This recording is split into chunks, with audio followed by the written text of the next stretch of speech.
Hello guys, this is Online Queues, your YouTube channel for your online queries. Today in this video we are showing you how you can deactivate or delete your Gumtree account.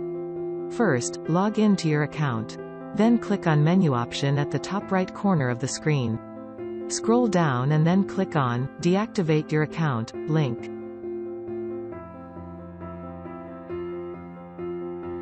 Select the reason for deactivating your account, then click on Send Mail button.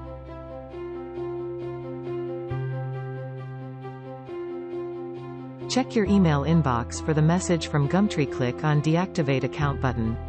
Wait for a second and then your Gumtree account will be deactivated successfully.